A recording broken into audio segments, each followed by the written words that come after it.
Elle est vraiment faible. Je parle principalement de l'intestin grêle. Connaissez-vous des personnes atteintes de fibromyalgie et ostéoporose qui suivent un régime végétarien? Oui.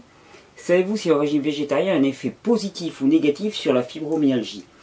Marc, est-ce qu'il a un effet positif ou négatif sur la fibromyalgie? Alors là, la réponse est toute faite. Il a un effet extrêmement positif.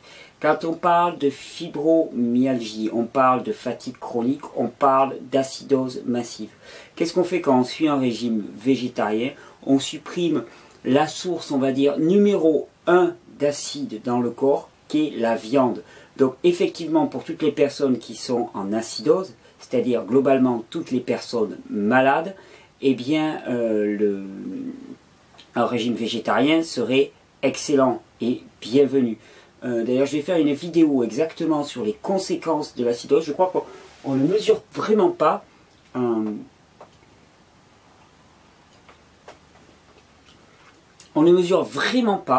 à quel point toute la source des maladies ne vient que d'une chose, l'acidose massive. C'est ce qu'ont dit tous les grands hygiénistes jusqu'à maintenant. Et c'est le message unique de l'hygiénisme. Vraiment pour les personnes que ça intéresse. Souvent je reçois des messages de personnes qui me disent, voilà, je voudrais étudier la naturopathie, je voudrais étudier. Apprenez l'hygiénisme. Allez lire les grands hygiénistes, allez vous former, allez rencontrer les grands hygiénistes qui restent encore. Je pense à Roger Lemadec, je pense à Désiré Mérien, je pense à Evelyne Courte qui fait des jeûnes, je pense à des gens comme ça. Il y a un grand congrès des hygiénistes qui se passe à Évian tous les ans. Eh bien, je vous y convie, renseignez-vous. L'hygiénisme, c'est la base même de la compréhension d'un corps. Sans cette compréhension-là, je crois que tous nos systèmes ne fonctionnent pas. C'est le squelette de base sur lequel se base tout. Et si à mon niveau je peux être un représentant de l'hygiénisme, alors ça serait un grand honneur à me faire.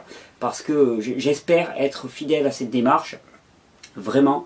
Mais il faut bien comprendre que l'acidose est la source unique de tous les désordres, de tous les défauts d'homéostasie. C'est ce qui empêche le phénomène d'homéostasie. Et donc résoudre cette acidose, ça passe aussi par l'arrêt des apports. Donc arrêt des apports, arrêt des produits animaux. C'est pour ça que quelle que soit la maladie, l'arrêt des produits animaux serait la première des choses à faire pour moi.